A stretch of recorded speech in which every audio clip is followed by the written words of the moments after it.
Good morning বন্ধুরা, চলে আসলাম আরও একটা নতুন ভিডিও নিয়ে। তোমরা সবাই কেমন আছো? আশা করছি খুব ভালো আছো। আমিও ভালোই আছি। তোমাদেরকে আমার পরিবারে অনেক স্বাগত জানিয়ে আজকের ভিডিওটা শুরু করলাম। এখন বাজে সকাল 9টা। আজকে আমরা একটু ঘুরু করতে বেরিয়ে পড়লাম। এখন আমরা আছি গাড়িতে। তো বন্ধুরা, আজকে আমরা যেই উদ্দেশ্যে বেরিয়েছি তো সেখানে চলে এসেছি। তো আমার তো আর তর্স হয়েছে না কতক্ষণে আমি সেখানে যাব আর সেই জিনিসটা দেখতে পারবো, তোমাদেরকেও দেখাবো। আর আমাদের আস্তে আস্তে অনেকটা দেরি হয়ে গেল, 2 থেকে আড়াই ঘন্টা সময় লেগেছে এখানে আসতে। তো বন্ধুরা, এসে দেখো আমি তো একদম তাকিয়েই আছি যে এই দৃশ্যটা যে আমি দেখতে পারবো সত্যিই ভাবতে পারিনি। তোমাদেরকেও দেখাচ্ছি, দেখো কি সুন্দর একটা মন্দির। মন্দিরটা দেখে মনটা একদম ভরেই গেল। মানে কি বলবো, ঠাকুরটাকে তো এখনো দর্শন করিনি, শুধু মন্দিরটাই দেখলাম। এখন আগে ঠাকুরটাকে দর্শন করব। তো চলো ভেতরে যাওয়া যাক, ভেতরে গিয়ে ঠাকুরটাকে দর্শন করি। তো এইদিকে ঢুকতেই বোন বলছিল ডান পাশে ওই ঘন্টা একটা ঝুলছে, সেখানে ঘন্টা বাজাতে। তো তাই ওখানে আগে চলে গেলাম ঘন্টাটা বাজাতে। ওইদিকে দেখো মা, ছেলে আর আমার ভাই ওরা বাজাচ্ছিল।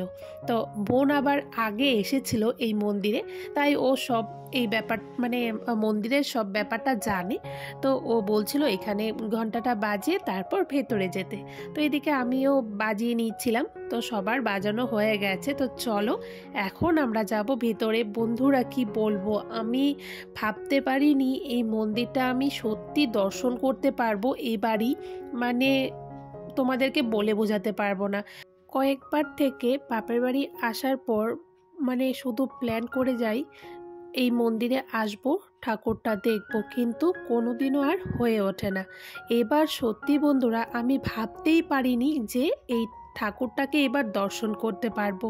আর বন্ধুরা, ঠাকুরটা কিন্তু খুবই জাগ্রত। তোমরা কিন্তু অবশ্যই যে যেখান থেকে দেখছো প্রণামটা কিন্তু করে নিও।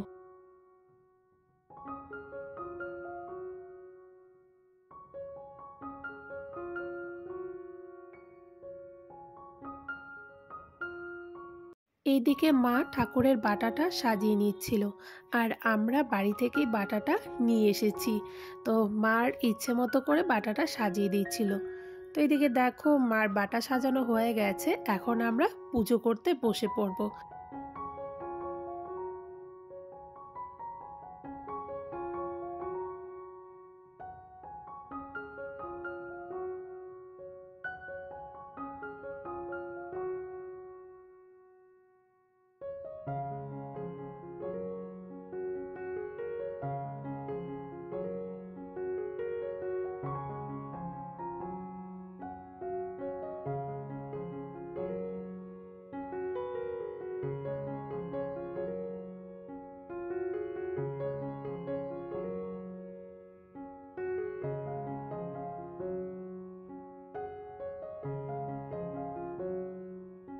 তো বন্ধুরা, আমাদের পুজো করা হয়ে গেছে। পুরোহিত মশাই বলছিল 3বার মন্দিরটাকে পরিক্রমা করে নিতে। তো দেখো আমরা তাই সবাই 3বার মন্দিরটাকে পরিক্রমা করে নিচ্ছিলাম। আর এখানে একটা জিনিস কি ভালো লেগেছে জানো তো, এখানে মানে পুজো দিয়ে এতটা মন শান্তি হয়েছে, মানে কি বলবো। অনেকটা সময় ধরে পুরোহিত মশাই পুজো করিয়েছে। আর যে যখন যাচ্ছে তাকে এক এক এক করে আর কি বারবার করে পুজোটা করিয়ে দিচ্ছে। মনে করো আমরা গিয়েছি, তারপর আরেক দল আসছে, তারপর আরেক দল আসছে, সবাইকে একবার একবার করে পুজোটা করিয়ে দিচ্ছে। মানে সবাই একসঙ্গে বসে একবারে যে পুজো করার ব্যাপারটা সেটা কিন্তু এখানে নেই। তো সেই জিনিসটা আমার খুব ভালো লেগেছে। তো আমাদের পরিক্রমা হয়ে গেছে, তারপর বলল আমাদের ধূপকাঠি আর প্রদীপটা জ্বালিয়ে দিতে। তো মন্দিরের ভেতরে তো ধূপকাঠি প্রদীপ জ্বালানোর নিয়ম নেই, তো তাই আমরা বাইরে চলে এসেছি প্রদীপ আর ধূপকাঠিটা জ্বালিয়ে দিতে।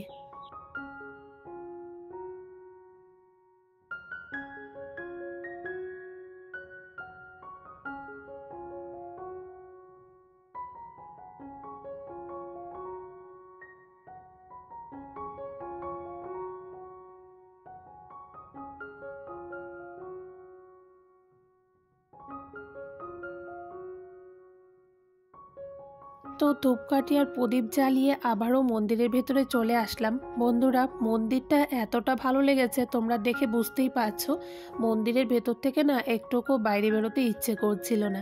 তো আমি আর বোন একটু ঘুরে ঘুরে চারিপাশটা দেখছিলাম। আর দেখো মন্দিরে যে কাজগুলো মানে কি নিখুঁতভাবে করেছে কি বলবো। এদিকে দেখো ওই যে আরেক দল চলে এসেছে, তো ওদেরকেও দেখো সুন্দর করে বসিয়ে পুরোহিত মশাই পুজো করিয়ে দিচ্ছিল। এদিকে দেখো উপরে মায়ের ছবি আঁকানো। তো এদিকে তোমাদেরকে একটু মন্দিরের দেওয়ালের কাজগুলো দেখিয়ে দিই। দেখো কি সুন্দরভাবে নিখুঁতভাবে কাজগুলো করেছে, মানে খুব সুন্দর লাগছিল মন্দিরের কাজগুলো দেখতে।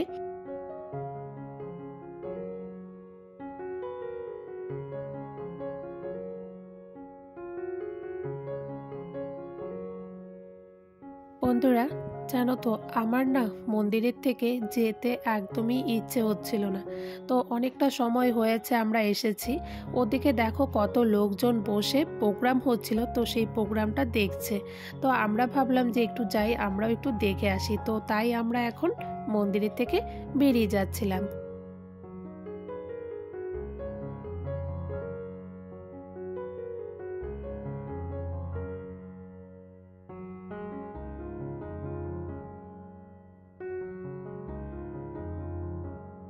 বন্ধুরা, আমার আর বোনের দুষ্টুমি দেখো, আমি আর বোন সিংহের মুখের ভেতর হাত দিয়ে ছবি তুলছিলাম।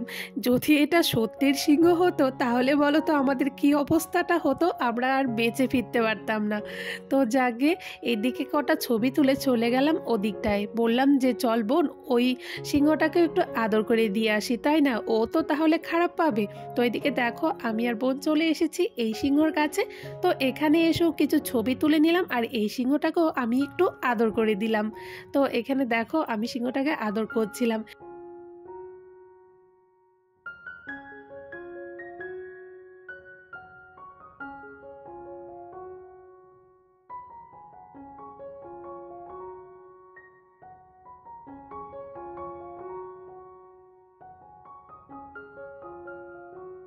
বন্ধুরা, ওই যে কথায় বলে না, সময় যদি না হয় তুমি যতই ইচ্ছে করো না কেন সেটা কোনোদিনও হবে না। সময় যখন হবে তখন দেখবে তোমার অজান্তেই সেই জিনিসটা হয়ে গেছে। আর দেখবে ঠাকুর যদি না টানে তবে কিন্তু তুমি সেখানে যেতে পারবে না। হয়তো ঠাকুর আজকে টেনেছে, তাই মা কালীর ইচ্ছেতে আজকে আমরা এসে মাকে দর্শন করতে পারলাম। আজকে আমার সাথে এই জিনিসটা ঘটে গেল। আমি বাড়ি থেকে জেনে আসিনি যে বাপের বাড়ি এসে এই মন্দিরে আমি আসতে পারবো। তো এদিকে দেখো এই যে প্রোগ্রাম হচ্ছিল, সব লোক বসে দেখছে, আর দেখো কত লোক হয়েছে, কত ভিড় হয়েছে। তো আমরা ভেবেছিলাম এখানে কিছুক্ষণ দাঁড়িয়ে দেখব প্রোগ্রামটা, কিন্তু আমাদের হাতে সময় নেই, আমরা আবার একটু অন্য কোথাও যাব, তাই আমাদের বেরিয়ে যেতে হচ্ছে। তো এদিকে দেখো আমি আবারও তোমাদেরকে একটু মন্দিরটা দেখিয়ে দিচ্ছিলাম। আমার তো চোখই ফিরছিল না মন্দিরটার থেকে, মনে হচ্ছিল আরও কিছুক্ষণ থেকে যাই। তো আমাকে বোন অবশ্য বলেছিল যে দিদি তুই যদি দেখিস তবে দেখবি তোর আর আসতে ইচ্ছে করবে না, মনে হবে যে আরও কিছুক্ষণ এখানেই থেকে যাই। তো সেটা একদমই ঠিক, আমার আরও কিছুক্ষণ থাকতে ইচ্ছে করছিল। তো যাকে এখন আমরা মন্দির থেকে বেরিয়ে যাচ্ছি।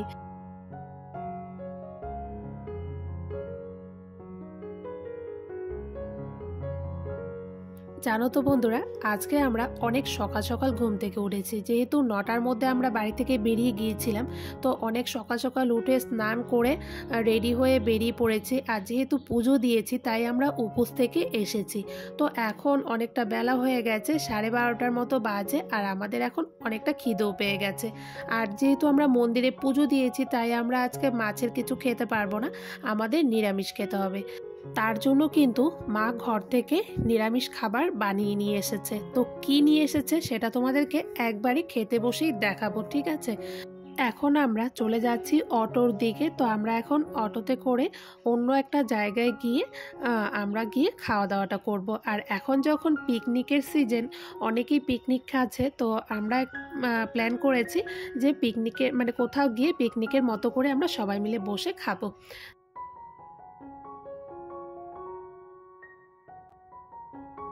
তো বন্ধুরা আমরা চলে এসেছি পিকনিক খেতে। তো আমরা মন্দির থেকে বেরিয়ে ওখানে একজন দাদাকে জিজ্ঞেস করেছিলাম যে আশেপাশে কোথাও পিকনিক প্লেস আছে, যদি থাকে তবে আমরা ওখানে গিয়ে খাওয়া দাওয়াটা করব। তো দাদাটা আমাদেরকে এই ঠিকানাটা বলে দিয়েছে, কিন্তু জানো তো বন্ধুরা, আমরা যখন রাস্তায় বেরোই আর কি এই পিকনিক প্লেসে আসার জন্য, তখন আমরা ভাবতে পারিনি যে রাস্তাটা এতটা দূর, 3 ঘন্টা সময় লেগেছে এইখানে আসতে। তো এটার হচ্ছে রানীঘাট বলে জায়গাটার নাম। তো এখানে একটা নদী আছে, নদীটার ওপারে হচ্ছে মানাস। তো মানাসের এটাও মানাসের মধ্যেই পড়ে। নদীটা পার হলেই ফরেস্ট। আর এখানে জায়গাটা কিন্তু খুবই সুন্দর, আমার কিন্তু বেশ ভালোই লেগেছে। এখানে অনেকেই পিকনিক খাচ্ছিল। আর এই জায়গাটার নাম বড়ই বাগানও বলে। আর চারিপাশে হচ্ছে বড়ই গাছে ভর্তি, একদম গাছ ভরা বড়ই। তো এদিকে দেখো আমি আর মা একটা চাদর বিছিয়ে নিচ্ছিলাম, এখানে বসে এখন আমাদের খাওয়া দাওয়া হবে। আর যা জার্নি হয়েছে আজকে, আমরা সবাই, আমাদের সবার শরীরই একদম টায়ার্ড হয়ে গেছে। তো এখন সবাই বসে একটু রেস্টও করবে, খাওয়া দাওয়াটাও করবে। আর আমরা মন্দিরে আসতে যতটা না ক্লান্তি হয়েছি, আমরা এই পিকনিক প্লেসে আসতে আমরা ততটা ক্লান্তি হয়ে গেছি। তো এদিকে দেখো আমি আর মা বোন বসেছি, আমরা একটু হাসাহাসি করছিলাম। তো মা এদিকে খাবারটা বের করে নিচ্ছে। আর বন্ধুরা, আমার জীবনে জানো তো এই প্রথমবার আমি এত দূর পিকনিক খেতে আসলাম। আমরা আস্তে আস্তে দাদাকে বলছিলাম, ড্রাইভার দাদাকে বলছিলাম যে গাড়ি ঘোরাও, আমরা চলে যাব, অন্য কোথাও বসে আশেপাশে খেয়ে নিব, আমরা আর যাব না। তো ড্রাইভার দাদাটাও বলছিল যে চলে এসেছি, খুব একটা দূর না, চলে এসেছি। আর আমরা যখন বেরিয়েছি, অর্ধেকটা রাস্তা চলে এসেছি, আবার ঘুরে যাব, তখন সবাই বলল আসছি যখন চল তাহলে গিয়ে ঘুরেই আসি। তারপর এদিকে এই যে চলে আসলাম। এদিকে দেখো মা খাবারগুলো বেড়ে নিচ্ছে।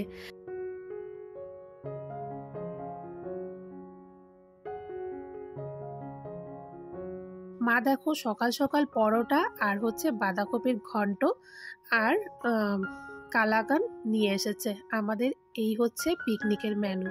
যেহেতু আজকে আমাদের নিরামিষ খেতে হবে, পুজো করে এসেছি। আর মাকে না বলছিলাম, মা খেতে দাও গো, খুব খিদে পেয়ে গেছে। কারণ এতটা রাস্তা জার্নি করায় আমাদের অবস্থা খুবই খারাপ, এখন আর আমরা খিদেতে থাকতে পারছি না। তো মা দেখো সবাইকে এক এক করে দিয়ে যাচ্ছে। সবাইকে দেখো হাতে পেতে না পেতেই সবাই খেতে শুরু করে দিয়েছে, কারণ সবাই খিদেতে একদম কাতর হয়ে আছে।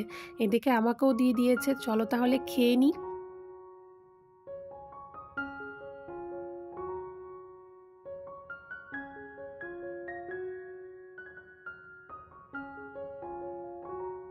বন্ধুরা, খাওয়া দাওয়ার পর্ব শেষ করে আমি আর বোন একটু বেরোলাম চারিপাশটা একটু ঘুরে দেখতে। তো মা দাদুদেরকে বলছিলাম, মাও খুব ক্লান্ত, তো মা একটু বসে আছে, তাই মা আর আসলো না। আমি আর বোনই এসেছি। দেখো এই যে নদীটা, এই নদীটার ওপার হচ্ছে ফরেস্ট, তো ওপারই হচ্ছে মেন মানাসটা। তো এখানে দেখো ভেবেছিলাম একটু নদীতে নামবো, কিন্তু নদীর জলটা না পাড়ের কাছে যে জলগুলো, তো সেখানে খুব নোংরা ছিল, তাই আমরা আর নামিনি। তো এদিকে দেখি যে খুব সুন্দর একটা বাঁশের ব্রিজ বানিয়েছে। তো বোনকে বলছিলাম চল যাই, ওখানে গিয়ে কটা ছবি তুলে আসি। তো তাই আমি আর বোন যাচ্ছিলাম। আর বন্ধুরা জানো তো, আজকে আমাদের একটা পিকনিক খাওয়ার প্ল্যান প্রোগ্রামই চলছিল দুদিন থেকে। তো আমরা ভেবেছিলাম যে আজকে আমরা অন্য কোথাও গিয়ে আমরা বাড়ির সবাই মিলে পিকনিক খাবো। তো সেই প্রোগ্রামই চলছিল, কিন্তু সেটা আমাদের ক্যান্সেল হয়ে গেল কোনো কারণে, আর সেটা হলো না। আর ওই যে বললাম তোমাদের, যখন যেটা সময় হবে তখন তোমরা না চাইলেও সেটা তোমাদের হয়ে যাবে। তো সেটা ঠিক আমার সাথে হয়েছে। আমরা আজকে একটা অন্য প্ল্যান করেছিলাম যে আমরা পিকনিক খাবো বাড়ির সকলে মিলে। তো সেটা না খেয়ে দেখো আমরা চলে আসলাম মন্দিরে, মন্দির থেকে আবার চলে আসলাম এখানে। তো এটাও একটা পিকনিক প্লেস, তো এখানেও এসে আমরা পিকনিক খাচ্ছি। কিন্তু যেটা আমরা প্ল্যান করেছিলাম সেটা কিন্তু আমাদের সাথে আর হলো না। তো যাকে ওখানে পিকনিক খেতে পারিনি, তো কি হয়েছে, ঠাকুরের ইচ্ছেতে আবার আমরা এখানে চলে এসেছি। তো ওখানে আমরা যদি পিকনিক খেতে যেতাম, তো বাড়ির সবাই মিলে যেতাম, আর আমরা সবাই রান্না বান্না করেই ওখানে খেতাম। তো সেই প্ল্যানই হয়েছিল। তো যাকে সেটা আর হলো না, কোনো একটা একটা কারণে। তো দেখো আমরা কিন্তু ওখানে কয়েকটা ছবি তুলে এখন চলে যাচ্ছি টোটোর কাছে। টোটো না, ওটা হচ্ছে অটো। তো অটোর কাছে এদিকে দেখো কত লোক পিকনিক খাচ্ছে এখনও। তো সমানে শুধু ফোন করে যাচ্ছে দাদু, কারণ অনেকটা দেরি হয়ে যাচ্ছে, আমাদের আবার বাড়ি ফিরতে হবে। তো দেখো আমরা কিন্তু টোটোতে উঠে, আবার টোটো বলছি, আমরা কিন্তু অটোতে উঠে পড়েছি। এদিকে মা দেখো অটোর মধ্যেই মা কমলা ছুলে ছুলে সবাইকে দিচ্ছিল, কারণ কমলাগুলো এনেছিল, কমলাগুলো আর খাওয়ার সময় হয়নি। তো তাই আমরা অটোর মধ্যেই কমলাগুলো খাচ্ছিলাম। তো দেখো যেতে যেতে এত সুন্দর একটা দৃশ্য দেখতে পেয়ে দাদা এখানে গাড়িটা দাঁড় করিয়ে দিল। দাঁড় করিয়ে বলছিল যে তোমরা গিয়ে ওখান থেকে কটা ছবি তুলে নিয়ে আসো, দেখতে খুব ভালো হবে। যেহেতু সর্ষে ফুলের ক্ষেত, তো দেখো আমরা এখানে কয়েকটা ছবি তুলে আবার হাতে হাতে দু একটা করে ফুল তুলেও নিয়ে এসেছি। এদিকে দেখো তোমাদেরকে একটু দেখিয়ে দিলাম, 2-3টে করে একটু ফুল তুলে এনেছি। এ কটা নিয়ে বাড়িতে ভাবছি বড়া করে খাবো। তো যাবার পথে দেখো এই একটা আমার দাদু, তো যাবার পথে দাদুর দোকান পড়ে, তো তাই একটু দাদুর দোকানে ঢুকে দাদুর সাথে দেখা করে গেলাম। দাদুর আবার মিষ্টি পানের দোকান, তো আমাদের সবাইকে একটা একটা মিষ্টি পান বানিয়ে দিয়েছে, তাই আমরা চিবোতে চিবোতে এখন গাড়ির দিকে যাচ্ছি।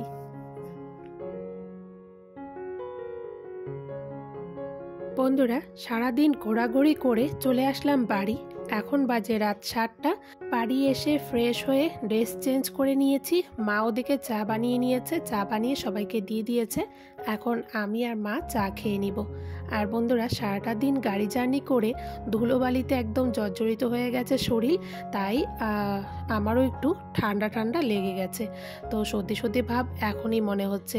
তো যাকে এদিকে এখন একটু বসবো, বসে গরম গরম চা খাবো। আর আজকে সারাটা দিন কিন্তু খুব আনন্দ করে, খুব মজা করেই কাটিয়েছি। আমি সত্যি ভাবিনি আজকের দিনটা এত সুন্দর করে কাটাতে পারবো, এত সুন্দরভাবে দিনটা কাটবে। তো শুধু ভেবেছিলাম, সকাল সকাল বেরিয়েছিলাম মন্দিরে যাব বলে, মন্দিরের কথা ভেবেই বেরিয়েছি। তারপর ওখান থেকে আবার চলে গেলাম পিকনিক খেতে। তো সেটা তো একদমই আমার জানা ছিল না যে ওখানে আমি যেতে পারবো।